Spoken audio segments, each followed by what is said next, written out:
Welcome to the Living to 100 Club podcast. Here's our host, Dr. Joseph Casciani. Well, hello to everyone joining us today. You're listening to the Living to 100 Club podcast, and I'm your host, Joe Casciani. I'm passionate about helping people embrace psychologically healthy aging, staying positive, finding purpose, and making the most of all the years we're given, no matter what challenges come along. This podcast is part of a larger mission I call the Living to 100 Network, which brings together three powerful tools. One is my podcasts and blogs. Second is a better, longer, and happier card deck series for senior communities. And three, the Living to 100 community, a place for connecting, learning, and thriving together. To learn more, visit Living to 100 Club for podcasts and blogs. Join our group forum at livingto100.community. And for the card decks, go to Living to 100 Solutions. Thanks for being part of this journey. Now let's dive into today's conversation. In today's episode, I sit down with Richard Peroe, a leader at Heart to Home Meals, a company dedicated to delivering nutritious, home-style meals to older adults. We explore how the service is transforming the aging experience by offering more than just food. It provides dignity, convenience, and social connection. Richard shares insights about Heart to Home's community-driven franchise model and the benefits for franchise owners. First, a little background on Richard. Richard Peroe is a seasoned franchise development and operations leader with over 30 years of experience driving growth, profitability, and strategic partnerships across national brands. Since February 2025, he served as the Senior Director of Franchise Development at Heart to Home Meals, where he focuses on expanding the brand's reach and supporting franchise success. He's responsible for the brand's initial launch into the U.S. market. Previously, Richard held multiple executive roles at Jackson Hewitt Tax Service, where he secured key partnerships with Walmart, H-E-B, and Family Dollar. His deep expertise in market development, franchisee relations, and operational excellence positions him as a trusted partner for entrepreneurs looking to grow with Heart to Home Meals. Richard, welcome to our program. Hi, Joe. Thank you so much for inviting me today. I'm looking forward to this. It's going to be a good afternoon. Yeah, you're very welcome. I'm looking forward to it as well. Let's start at the beginning. What inspired the creation of Heart to Home Meals, and how has the company evolved over time? Yeah, that's a long, deep, rich story. Yeah. Heart to Home Meals that we know of today is completely different from the legacy of really where we started. Our parent company, Appetito, is based out of Rhine, Germany, and it's a family-run business and has been since the 50s. And actually, our roots go to Europe and into the United Kingdom, where actually Wilshire Farm Foods back in 1958 actually kicked this off and started our programs. And Appetito was a company that provided healthy nutritional meals. They provided frozen meals and actually kind of developed the Meals on Wheels program in the UK. Oh, and so we've had over 60 years of experience out there in the UK. And if you stop anyone on the streets, they know exactly who Wilshire Farm Foods is. So that really is where we've gotten our roots. We're in about 10 different countries across the world. We're in Netherlands, we're in Germany, we're in Canada now, recently in Denmark. And I think really the Heart to Home Meals that I've come to know really started out in Canada. And Heart to Home Meals, as I said, has been extremely successful. They serve about 1.3 million people a day. And so we expanded into Canada with HFS, which was Healthcare Food Services, started to expand there and really brought the senior meal delivery service to Canada. Wilshire Farm Foods, being a province there in the UK, really meant nothing to the Canadians. So we rebranded and became Heart to Home Meals. And that's really where all of this started. And Heart to Home Meals right now in about 2010 started franchising in Canada. We've completely developed that market and have about 20 franchisees that own that. Just recently, we're getting into to the French Canadian speaking side into Quebec. So we're looking forward to that. And we just recently in 2019 came aboard here in the United States. And so crazy as it may seem, in 2019 at the height of the pandemic, we launched a business that was delivering senior meals into the homes of seniors when people weren't even supposed to be 3 feet away. So the big concept there with Heart to Home in 2019 was to making sure that there was what I call a proof of concept, making sure that the business really worked in the United States as it did in the United Kingdom and in Canada. And so it has been extremely successful, very heartfelt mission. Just recently opened up our first franchise in Raleigh, North Carolina. Oh, boy. So the history and evolving has been pretty exciting. Well, that's a prestigious history, Richard. I mean, you have evolved and really grown, as you said, from early 50s, starting out in Europe and Germany. And now you're in all these countries, 10 countries, and in the U.S. How many states in the U.S.? Yeah, well, right now, our parent company, Heart to Home Meals in Boston, what I call the proof of concept, started out in 2019 in Boston, actually Marlborough, Massachusetts. And it now has expanded to servicing New Hampshire, Massachusetts, Connecticut, Rhode Island. And with our additional franchise now in Raleigh, North Carolina, we're in North Carolina. So hopefully in the next 60 days, we'll be bringing on a franchisee in Naperville, Illinois. So we'll have Illinois open up. And we're pretty close to having a team come and join us there in New Jersey. Yeah. So the expansion's been great. Well, that's great. You must be proud of that growth and expansion. But as you and I spoke earlier, I know we talked a while ago, and you're very proud, and you have a right to be proud of the growth and the control, the quality controls that you manage. And I know I was curious about how is Heart to Home Meals different? There's so many meal providers out there now. How do you distinguish yourself from the others in the industry? Yeah, Chris Webb, our president, always says to me, Rick, people weren't starving before Heart to Home Meals came to town. and that's right. They weren't. They have other options out there, grocery stores and things of that nature. You talk about meal delivery services. I can just name a few of them. You have Factor Meal, you have Cook United, you have food prep companies like Blue Apron. You may have heard of HelloFresh, and kind of the list goes on and on. But, their businesses are a lot different than ours. Our business really caters to the senior. Joe, at every touch point that we have, we're thinking about the senior and the involvement. You're not logging onto your phone. You're not logging into some special app that lets you order food, from somewhere. This isn't like Uber Eats or DoorDash or something of that nature. But a lot of the meal services out there that you'll see, a lot of them really have a centralized ordering center somewhere in the United States, and the meals are typically delivered chilled, and they're delivered through FedEx or UPS or something of that nature. So, as a senior, I'm just waiting for some day for FedEx or UPS to chuck a box at my front doorstep. Sure. And hopefully I get there before, it defrosts on the front porch. But after that, I just, imagine my senior. I've seen so many pictures of these huge boxes.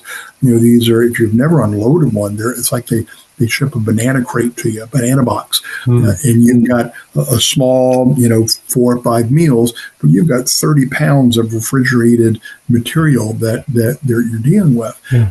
And for a senior to be able to handle that and bring that into the home, and then be faced with putting that away and storing that and getting that in the freezer, and then you're left with 30 pounds worth of material to discard, we've kind of caused problems with that. So with Heart to Home Meals, our claim to fame really is it's a much more personalized service. We get to know our seniors. We take a personal interest in them. We get to know Joe. We talk to him about the pictures on the wall. We ask him about the piano that's sitting in the corner. We bring the meals in, and we actually put them in the freezer for the senior. So it really is a concierge service of delivering food into the seniors' homes, as opposed to just somebody that ships you a box of food. Yeah. So all along the way, we try to create relationships with the senior and make those types of connections. Mm-hmm. More than just dropping off a box on the doorstep and walking away. Yeah, I was really impressed when we talked about that your delivery people not only deliver the food, but also have that connection. As you said, they make that social connection. Absolutely. And, as seniors, one of the things that we deal with, is just uncertainty. I've got somebody strange knocking on my door, that shows up, unannounced. With Heart to Home Meals, it's not a new delivery driver. It's not a new person every day or every week. I get to know Mike, who's my delivery driver, and Mike shows up on Monday or Tuesdays, or I know his day is on Thursday. And with Heart to Home, we reach out to the senior and let them know, we'll be to your home today. We'll be there in a half hour. We'll be there in 15 minutes, and kind of keep them up to speed.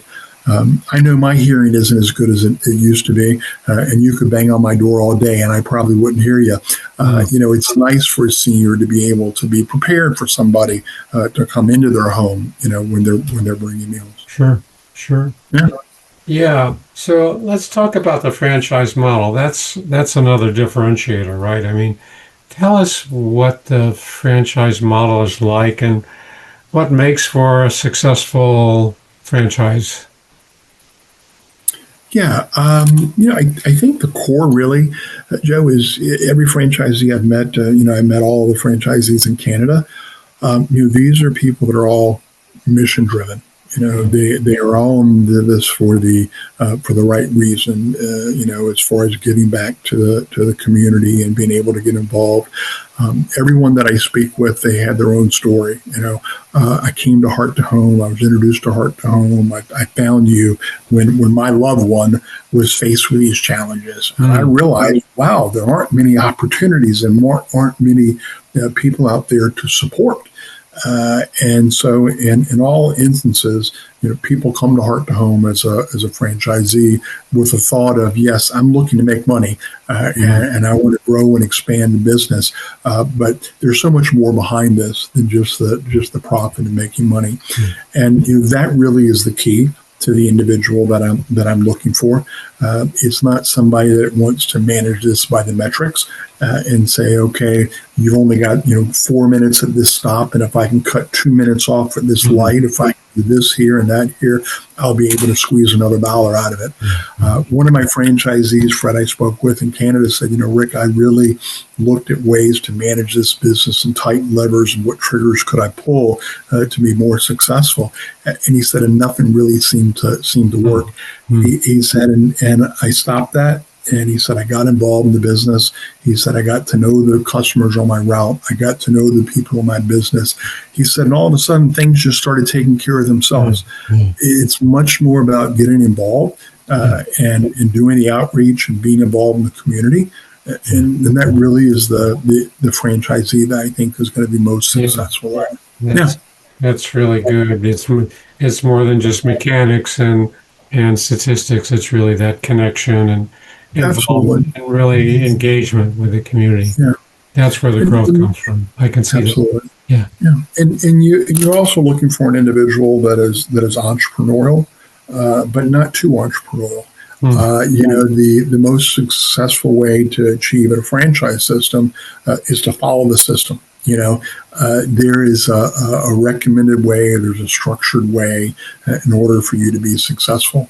And it gets back to not reinventing the wheel, right? Somebody joins a franchise system because they're paying for the mistakes that the people before them have made. Mm-hmm. I guarantee you, if you come to me as a new franchisee and you've got the best idea out there that no one has thought of, somebody has. And they can probably tell you, why that idea works and what you need to consider and change. Or they can tell you why it didn't work and what the outcome is. Mm-hmm. So, when you ask about the franchisees and the system, what I'm looking for, I'm looking for somebody that is looking to give back, that is willing to get involved in the community, and is looking for a proven system to follow. Mm-hmm. We can help you get there. Are there exclusive territories once you establish your franchise? That is a great question. So the way we develop territories is we look at a population base of about 70,000 seniors over the age of 70. That kind of gives you a territory. To give you an understanding, the state of New Jersey will probably have less than 15 territories. So it's not like, one of these franchise systems that we've all heard of, that have sold, oversold, and people like a Starbucks. Yeah. So got to be careful about naming people. But, I know. but the point is, we want to give you an area so you can be successful in a territory for you to develop. Likewise, I don't want you to have to manage a territory that's too large. Where you're driving, an hour or 2 hours to make deliveries. The reason the franchise is successful is because of local involvement. We could go out and we could, take Dallas, or we could take Denver, we could take Atlanta, and we could put a corporate operation in there and be able to develop and grow that business. But we'd never be able to get somebody to be able to connect locally with all the people that we need to connect with. So we want to make sure that our franchisees have territories that are large enough for them to develop, be profitable, and be successful. But we also want to make sure that the territories aren't so large that there are seniors out there that aren't being serviced correctly because of the distance. Sure. Yeah. So does a typical franchise have one delivery truck and team, or more than one? Yeah, so it all grows to what you want it to be and how you develop your business. Okay. I definitely would say that most franchisees will start out with one delivery truck. And a lot of times it's a husband and wife team. And, the husband's driving the truck and we stick him in the freezer pulling the meals, and the wife's on the other end managing the people. Sure. Take care of the that people. Could work. I could see that. Yeah. And you typically will start out, delivering 1 or 2 days a week. And as the business grows, you'll be delivering 5 days a week. And typically the routes, we can, once I have about 60 or 70 stops on a van, I've kind of got too big for that van. Sure. Okay. So then all of a sudden, that's when I get into my second and my third. I would say that our successful franchisees in Canada, probably average 2 to 3 trucks, and maybe the largest one will have 4. Now, Joe, I'll let you know a secret. We started out in Boston and Massachusetts with 1 truck, and we've got 1 depot. We're actually running 9 routes every day now, and we've got 12 trucks. But we're delivering a lot of food across New Hampshire, Massachusetts, Connecticut. That's great. That's great. Yeah. So with all of these systems, local systems, how do you guarantee the quality, the nutritious quality of the food? You mentioned depot. Is that where your base is? Yeah, that's where a franchisee's home base will be. That's where the food will get shipped to, and they'll deliver. But as far as the quality and nutrition, that's one of the things Appetito and Heart to Home Meals really has prided themselves on. So, for the last 60 years, we've been involved in health and nutrition through every life cycle. As we said, from the grade school children, delivering meals to large cafeterias, to institutions, nursing homes, to individual homes, and in the United Kingdom, it's been at the forefront of what we do with health and nutrition and quality food. Our facility in Canada, we can produce about 50,000 meals a day. in that facility. Okay. We have two chefs. Chef Mark, who's a fabulous guy, controls all of our menus and all of the new offerings, actually makes all the sauces, comes up with the recipes for all the sauces and all the gravies and things of that nature. We have two nutritionists that work with us as well, making sure that we have the balanced diet that's needed. When you're looking at someone that has, recovering from, heart surgeries, or people that have challenges with dementia, or people that have challenges with Alzheimer's, there's certain things that you need to be conscious of as far as making sure they're getting the right proteins and the right fats and those types of things. And so our nutritionists will help us design meals that specifically cater to those. Yeah. So it's at the forefront of what we do, making sure that the quality is there, making sure that the nutrition is there. You don't understand how much really goes into it until you start to tour and see what goes on. We just put $22 million into a new freezing system that allows us to freeze food within like 45 minutes of when it's plated. Prior to that, we had to let the food get to room temperature and then freeze, and it would take a day or two to actually freeze the food. Our food now we can freeze within 2 hours. What that means to you and I is the fast freeze, the ice crystals are much smaller. My mashed potatoes are much fluffier. My vegetables taste fresher. So it's just that little technology that goes in and makes a huge, huge difference. Yeah, those are the important details to continue to maintain the nutrition, maintain the quality, maintain the kind of customization for your members, for your clients. That's great. That's great. So, in this landscape of home meal delivery services, what do you see in the future? What kind of changes will we see? More or less, or what? Yeah, what keeps me awake at night?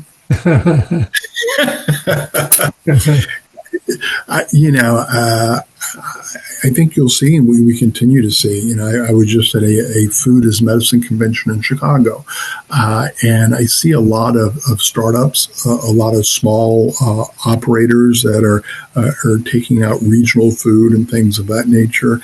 And the concerning thing there is just the ability to scale. I think you're going to see a lot of individuals that start up that maybe aren't able to scale like they would like to. You certainly are going to continue to see larger operators like the Factory Meals and HelloFresh and people like that be successful, at taking, market share in the grocery space. And I certainly think that, as grocery stores, start expanding, you can already do it now. You can already order groceries to be delivered to your home. So we'd be crazy not to think that there's going to be expansion in those areas. But I think really in my market, Joe, what this is, as much as it is the health, nutrition, the food, it's the relationship. It's getting to know the senior. It's putting the time in. It's being someone that they can trust and someone that's relatable, being relatable.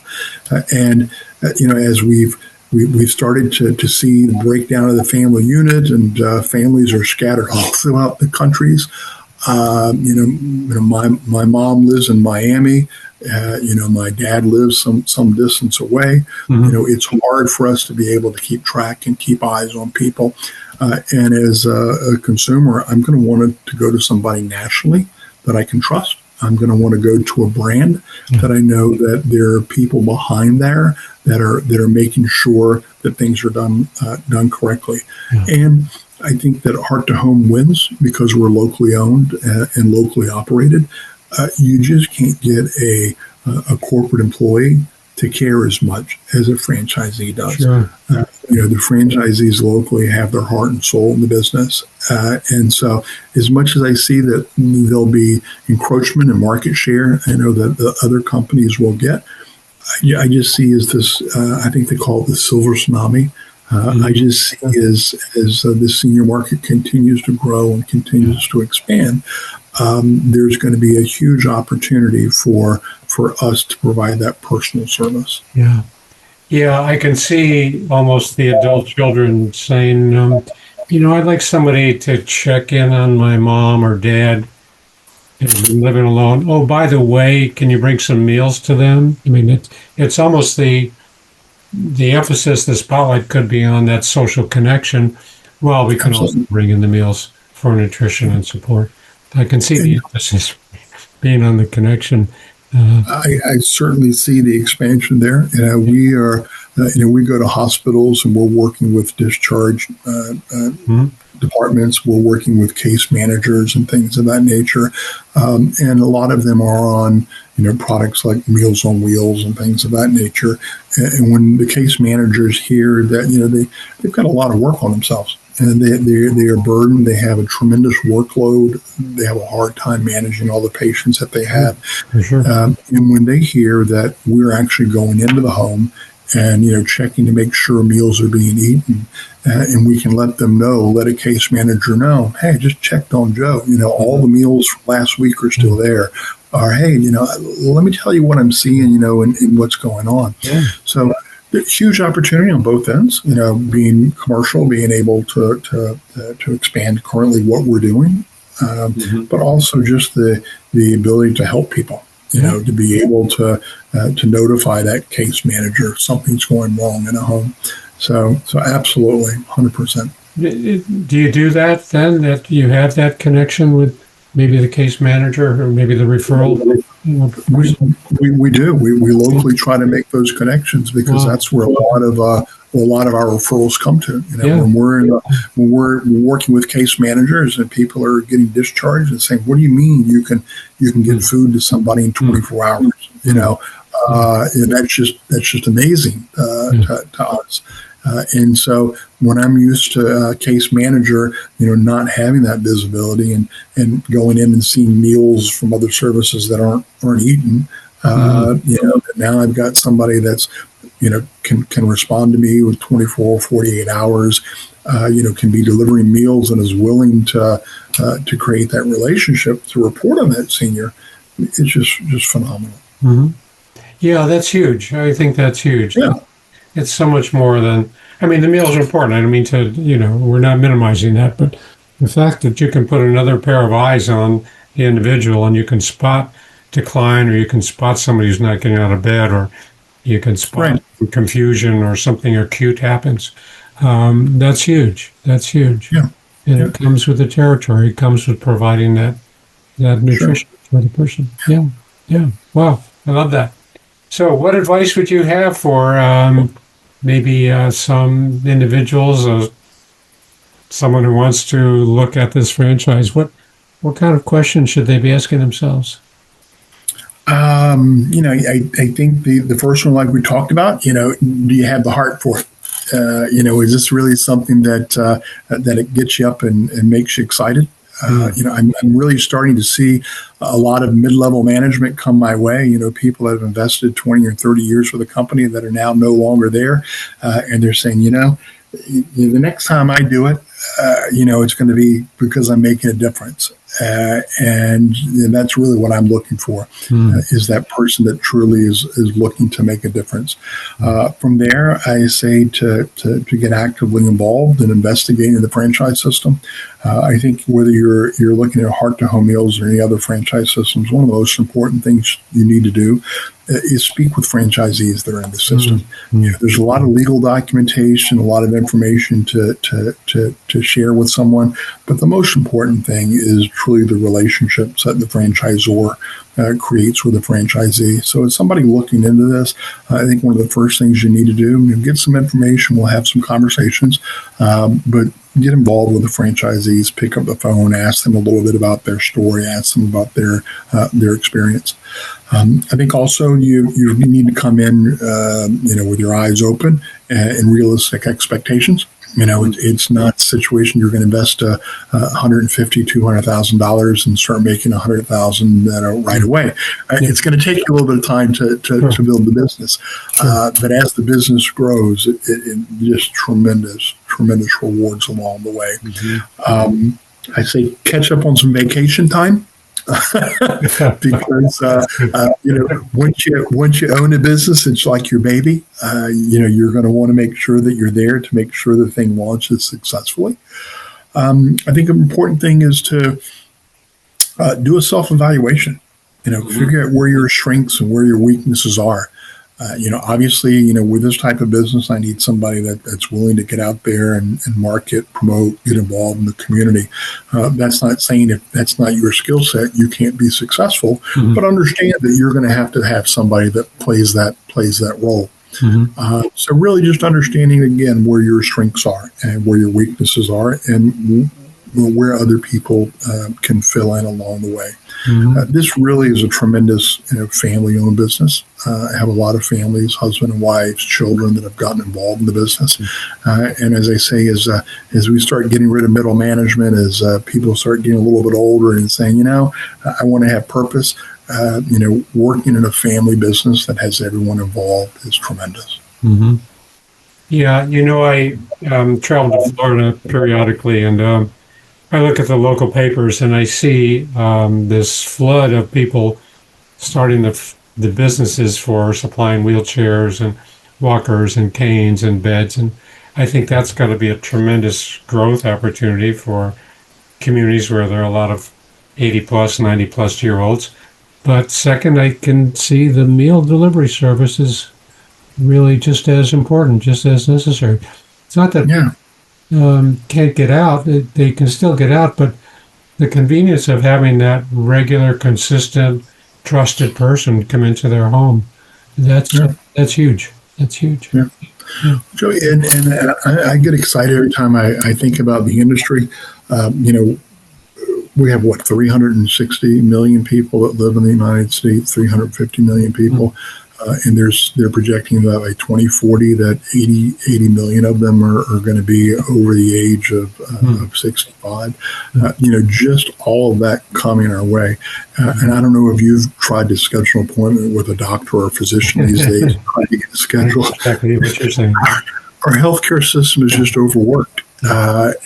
And it's just going to be more strenuous over the next 10 to 15 years, which is a huge opportunity. Also considering that, no one says sign me up for the old age home. Everybody says I want to age here in place. I want to grow old in my golden years where I raise the kids. And a lot of times the health and nutrition is what stands between them and having to make other decisions. And there are some seniors out there that, as you say, they still get around, but some days are better than others. And we do have seniors that are great customers of ours, and they don't need meals every day, but there are days that they can't stand and cook like they would like to. There are days when the dexterity and their fingers won't let them cut onions like they used to. So I just see the tremendous opportunity as a business, not to mention, again, giving back to the community and taking care of seniors. How can people learn more about the franchise opportunities there with Heart to Home? Yeah, Joe, I'd love for them to reach out and contact me. My name is Rick Peroe, and my cell phone is 757-818-5088. Be happy to send information, have discussions. They can reach us online at hearttohomemealsfranchiseusa.com.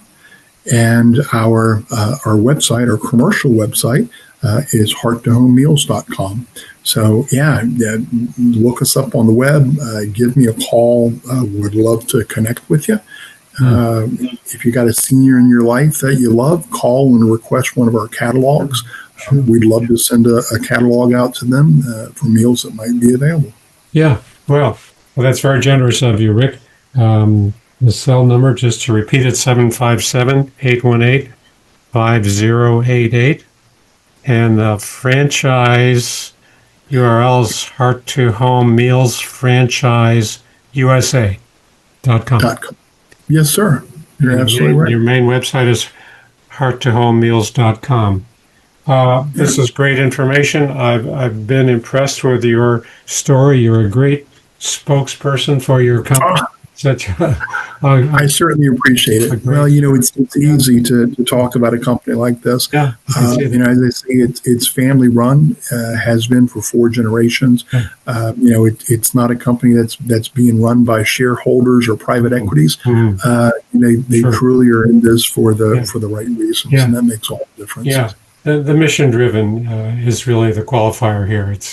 It's not just opening another coffee shop or a mail P.O. box place. It's really a mission driven that you want to provide this care and service and attention to Absolutely. the segment of our society. That's great. So what's the final takeaway? What would you hope our listeners take away from this conversation? Would love them to take away, watch out after your loved ones. Yeah. Take care of the seniors that are close to you. Yeah. If you need help along the ways, if there are meal plans out there that we can help you with, let us know. If you're interested in a great franchise system with a lot of support and people that'll be behind you, we'd love to connect with you, and be safe. Great. Thank you, Rick. That's great advice. Well, it looks like we're out of time for today, but before we wrap up, I just want to remind my listeners to visit my website for blogs and podcasts. That's livingto100.club. Visit my new community for connection and experiences, livingto100.community. And if you're a part of a senior living setting, don't miss my Better, Longer, and Happier Cartech series. That's livingto100.solutions. 3 URLs all start with livingto100.club.community.solutions. Rick, thanks again for joining us today. I really appreciate the information, and I know our listeners will get a lot out of it. And I'll be sure to put the contact information when it goes out on our website. So hope you get some follow-ups for it. Absolutely. Wonderful. And thanks so much for letting me be a guest on your show. You're really welcome. And thanks to all of our listeners for tuning in. Until next time, stay positive, stay inspired, and keep thriving.